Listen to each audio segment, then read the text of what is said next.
Toda a vida, ela é igual o Vene Casagrande, ela não gosta muito da bagunça, né, Vene? Olha aí, ó, o Flamengo entrou na semana decisiva para os jogos que vai encontrar o Fluminense pelo Brasileirão e o Corinthians na Copa do Brasil.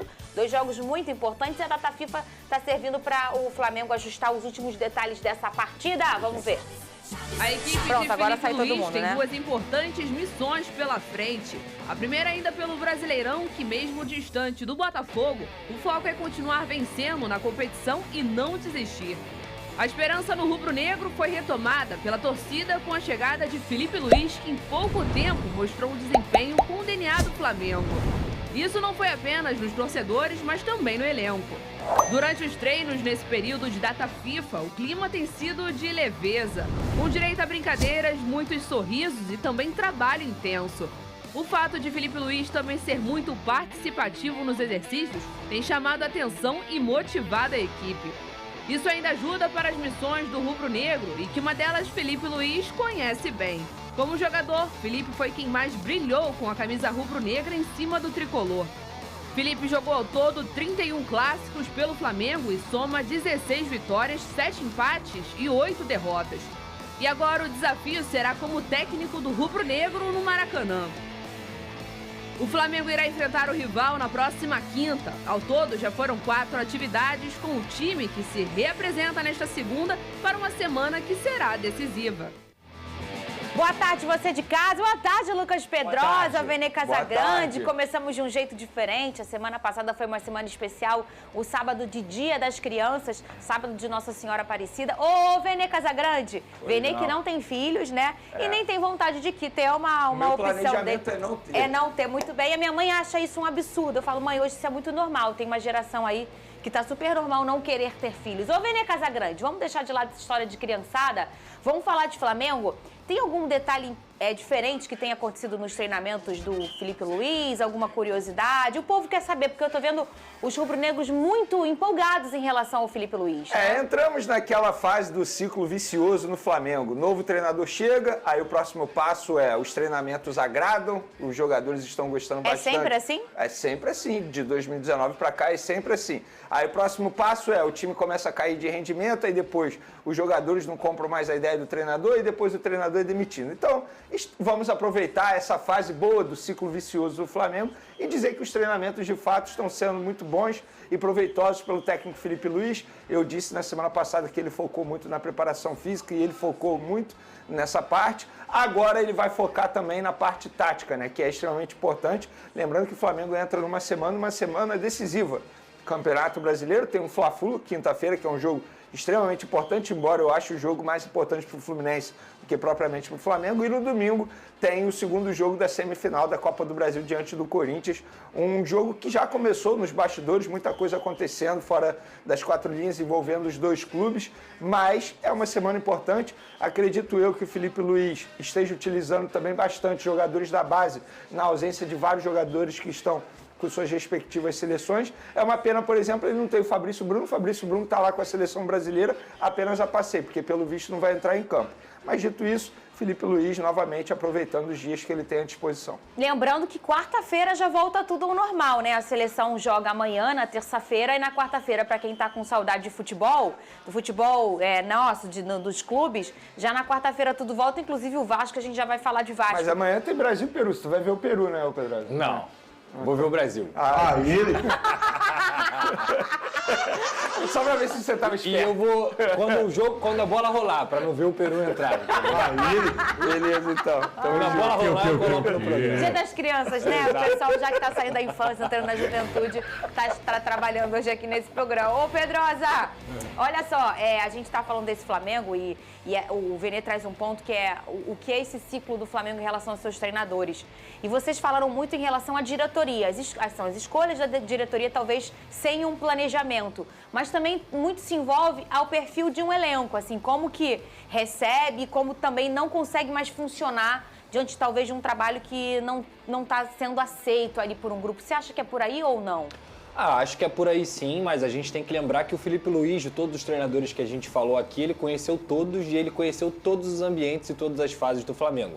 Então, se tem alguém indicado para poder detectar o que ele não deve fazer dentro desse ambiente, sem dúvida alguma é o Felipe Luiz. Fora a aceitação de ser um grande cara, de ter um grande caráter, uma grande carreira também. Eu acho que dentro do futebol é muito importante quando o técnico ele tem a sua ideia comprada, mas principalmente porque ele é respeitado por aquilo ali. Eu tenho certeza que todos os jogadores do Flamengo respeitam o Felipe Luiz e ouvem quando ele fala. E agora é entender também o que essa diretoria pensa. Mas lembrando, cara, não dá pra gente cravar nada porque daqui a um mês, daqui a pouco mais de um mês, vai ter uma eleição do Flamengo. Então eu não sei qual é a diretoria que vai estar no Flamengo, não sei se a oposição vai entrar, se a situação continua, até pra gente falar sobre 2025. O que eu tenho pra falar nesse momento agora é que o Felipe Luiz tem muito mais condições de blindar esse elenco e falar sobre a parte esportiva do que qualquer outro treinador, como a gente falou na escolha. Agora, pro ano que vem, é uma verdadeira incógnita. O Flamengo promoveu uma coletiva com o Gabigol, sendo que todas as perguntas foram feitas por crianças. E uma dessas perguntas chamou muita atenção. O tema foi o novo estádio do Flamengo. Cadê? Minha expectativa é enorme. Espero poder jogar no estádio do Flamengo, com a camisa do Flamengo. Quem sabe, mais uma vez, marcar o meu nome, fazendo o primeiro gol no estádio do Flamengo. Claro, se isso acontecer, eu vou ficar muito feliz. E estou muito feliz com esse projeto do estádio. Creio eu que o Flamengo merecia ter um estádio. Vai ter um dos maiores estádios, se não for o maior, do Brasil. E estou muito ansioso para que isso aconteça. Até o rostinho do Gabigol tá diferente, né? Tudo bem que tinha uma coisa meio ternurinha ali, que são crianças fazendo perguntas, mas eu tô achando até o sorriso dele mais à vontade, né, Vene? Você não tá sentindo isso, não? Eu sinto isso. Óbvio que eu não tô vivendo o dia a dia lá do Ninho do Urubu, mas as pessoas relatam isso. A gente consegue perceber também nos vídeos, nas imagens do Gabigol. O próprio pai do jogador veio publicamente dizer: o meu menino voltou a sorrir. Obviamente ele está mais leve por conta de toda a situação. A chegada do Felipe Luiz, que é um amigo pessoal do Gabigol. O Felipe Luiz, inclusive, foi no aniversário do Gabigol recentemente. É um cara que tinha uma boa relação com o Gabigol nos tempos quando eles eram jogadores juntos do Flamengo. Então, óbvio que isso ajuda. E claro, gente, assim, a construção do estádio de uma maneira bem otimista é daqui a 5 anos. Ele jamais vai dar uma resposta grosseira para uma criança. Ele vai falar o quê para a criança? Olha, daqui a 5 anos eu não vou estar mais aqui no Flamengo? Que pergunta é essa? Não, claro que não. Inclusive a pergunta da criança foi boa. Mas imagina que ele até fala de uma forma bem carinhosa: eu vou estar com a camisa do Flamengo no sentido, às vezes não está nem mais jogando, né? Mas que ele estará torcendo pelo clube. Não tem como projetar, não tem como tirar nada dessa sonora. E eu acho até que o Gabigol foi inteligente na resposta. Também ele está cavando uma renovação. Ele tem o desejo de renovar. Isso aí a gente sabe muito bem. Você acha que o jogo mudou, independentemente dessa sonora? Eu acho que a vontade do Gabigol pode ter aumentado em querer ficar mais no Flamengo. Óbvio que se fosse o Tite, qual seria a vontade de ele continuar no Flamengo, sendo que ele não era utilizado? Eu acho que a vontade dele mudou. Mas, gente, independentemente da vontade dele, a atual gestão nada pode fazer. Não seria justo você renovar o contrato do Gabigol, dando um longo contrato a ele, inclusive valores altos, sendo que daqui a 60 dias tem uma eleição presidencial. Isso aí é uma decisão que a futura gestão tem que tomar. Mas a resposta do Gabigol, gente, foi para uma criança. Daqui a 5 anos a gente não sabe se o Gabigol vai estar no Flamengo ou não. Mas eu acho que ali também tem uma resposta entre linhas, digamos assim. Olha, se depender de mim, eu renovo. Ô, Pedrosa, como o futebol é doido, né? A gente estava há um mês falando de um momento de Tite, tudo estremecido, uma certeza já quase que absoluta, porque o absoluto não existe no futebol, que ele não ia continuar, e agora a gente já está falando de uma possível renovação com o Gabigol. Não é uma informação, é o que a gente vai analisando, o que a gente vai vendo, até pela vontade do jogador, né? O futebol é muito louco, né, Pedrosa? Muito louco, ainda mais se a gente for pensar em tudo que aconteceu com o Gabigol, primeiro uma promessa dessa diretoria em renovar com ele, aí depois a renovação emperrou, aí o Gabigol flerta com alguns times, né, Palmeiras, aí depois Corinthians, veste camisa, tem doping, a diretoria oferece um contrato com 50% de aumento com 1 ano e ele se sente desvalorizado não pela questão financeira, mas pela duração pouca aí do contrato que foi oferecido. E agora o Felipe Luiz é um novo treinador, é um cara que sem dúvida alguma, se ficar para 2025, não vai querer que o Gabigol saia. Até porque sabe do potencial dele, não só é um amigo, mas entende o Gabigol como um grande jogador que ele é de fato. Agora, novamente, eu vou concordar com o Vene que essa diretoria não pode renovar com o Gabigol por um longo período, ainda mais com as cifras envolvidas do que o Gabigol ganha.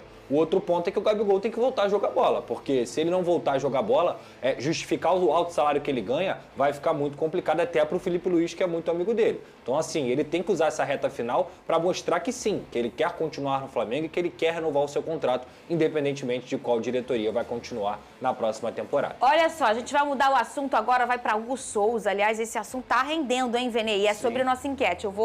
A gente dá a informação e depois eu trago você para responder a pergunta. Já vai seguindo a gente lá no Twitter, @SBTRio é o nosso Twitter, segue a gente, #SBT Esportivo, assim você conversa com a gente.